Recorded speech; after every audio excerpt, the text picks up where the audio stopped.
ગુજરાતમાં જે જામનગર ખાતે આયુર્વેદિક યુનિવર્સિટીનો પેપર લીક થવાની ઘટના સામે આવી છે તેને લઈને આજે સુરત ખાતે આમ આદમી પાર્ટીના મહિલા નેતાઓ વિરોધ કરે તે પહેલાં જ પોલીસે તેમને અટકાયત કરી અને થોડા સમય માટે ઘમાસાણ સર્જાયું, ઘર્ષણ જેવી સ્થિતિનું નિર્માણ પણ થયું। શું મામલો હતો, શું કહી રહ્યા છે આ મામલે આમ આદમી પાર્ટીના મહિલા પ્રદેશ પ્રમુખ પાયલ સાકરિયા વિગતે વાત કરી। વૈષ્ણવજન તો તેને કહીએ જે પીડ પરાઈ જાનાને રે। દર્શક મિત્રો, નવજીવન ન્યૂઝમાં આપનું સ્વાગત છે। હું છું ફૈઝાન। એક તરફ વડાપ્રધાન નરેન્દ્ર મોદીએ આશ્વાસન આપ્યું હતું કે હવે એક પણ પેપર લીક નહીં થાય ને આ વચ્ચે તેમના જ હોમ ટાઉન ગઢ ગણાતા એવા ગુજરાતમાં જામનગર આયુર્વેદિક યુનિવર્સિટીનું એક પેપર લીક થાય છે। આને લઈને વિપક્ષ દ્વારા દેખાવ કરવામાં આવી રહ્યો છે, વિરોધ નોંધાવવામાં આવી રહ્યો છે। બીજી તરફ આ મામલાને લઈને આરોગ્ય મંત્રી દ્વારા પણ નિવેદન આપવામાં આવ્યું છે, જેમાં તેમનું કહેવું છે કે 12માંથી માત્ર 11 પ્રશ્નો જ વાયરલ થયા છે। આને લઈને વિખવાદ જોવા મળી રહ્યો છે। ત્યારે આજે જે ગુજરાતમાં પેપર લીક થવાની ઘટના સામે આવી છે તે મામલે આમ આદમી પાર્ટીના મહિલા નેતાઓ સુરતમાં વિરોધ નોંધાય તે પહેલાં જ પોલીસે તેમની અટકાયત કરી લીધી। એ સમગ્ર બોલાચાલીના દ્રશ્ય પણ સામે આવ્યા છે, જેમાં આમ આદમી પાર્ટીના મહિલા પ્રદેશ પ્રમુખ પાયલ સાકરિયા અને પોલીસ વચ્ચે બોલાચાલી થઈ અને ત્યારબાદ એકાએક આપ કાર્યકરોને ઉપાડી લેવામાં આવ્યા। પહેલા એ દ્રશ્ય જુઓ।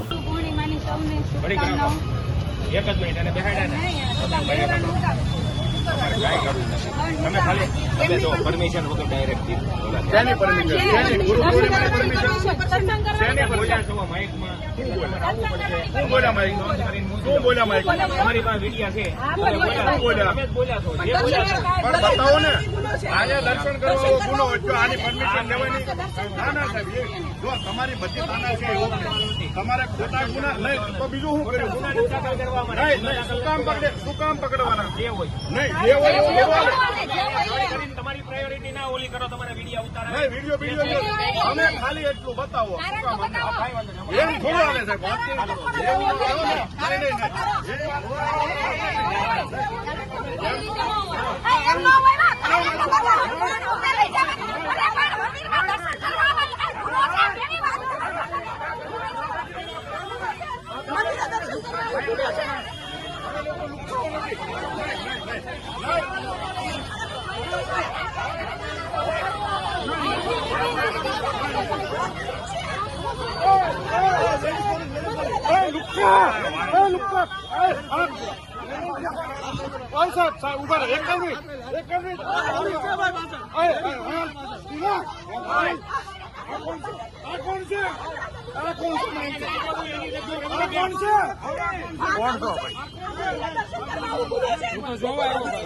ભાઈકડા હું કામ છે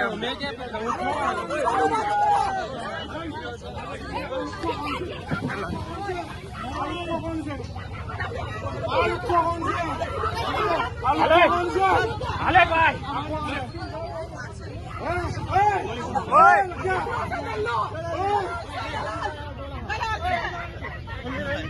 અરે પણ આપ પોલીસ કેવી રીતે તમને ગુજારે છે? આયા મંદિરમાં દર્શન કરવા આવવું પણ અમારા માટે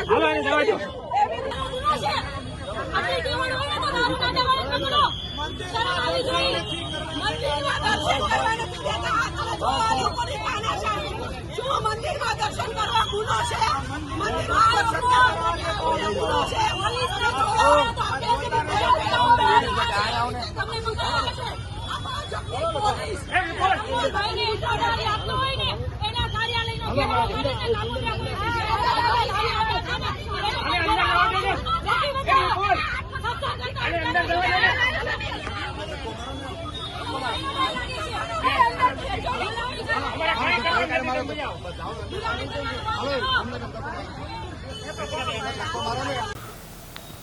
જે આપ દ્રશ્ય જોઈ રહ્યા છો કે એક બાદ એક અટકાયત કરી લેવામાં આવી છે।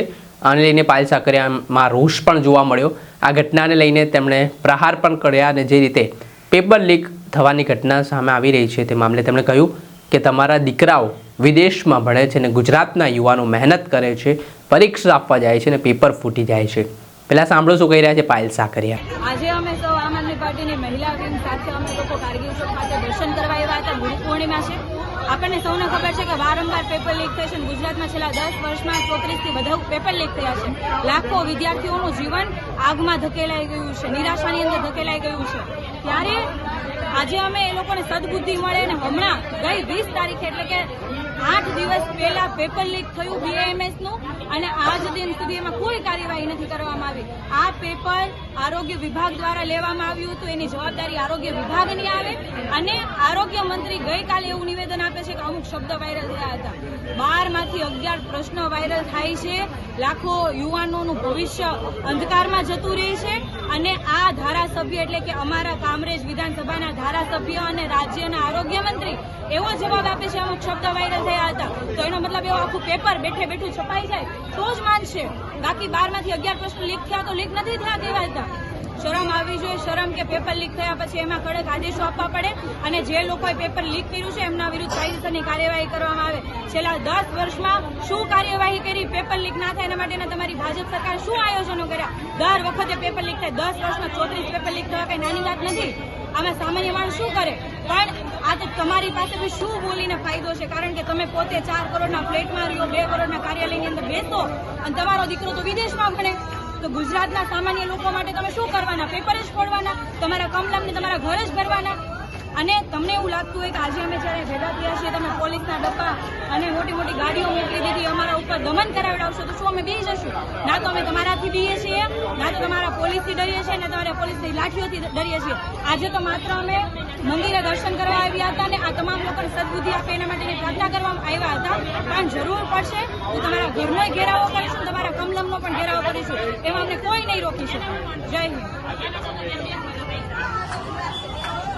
જે રીતે આપ જોઈ રહ્યા છો, સુરતમાં જે ઘમાસાણની સ્થિતિનું નિર્માણ થયું, ટીંગાટોળી કરવી પડી પોલીસને અને જે પરિસ્થિતિ વકરી વિરોધ થાય તે પહેલાં જ પોલીસે અટકાયત કરી લેતા મામલો ગરમાયો છે. દર્શક મિત્ર, આવા જ નવા વિડીયો સાથે આપણે માહિતગાર કરતા રહીશું. પડે પડના અપડેટો આપના સુધી પહોંચાડતા રહીશું. એટલે તમારી નવજીવન ન્યૂઝ જોતા રહો, લાઇક કરો અને વધુમાં વધુ શેર કરો.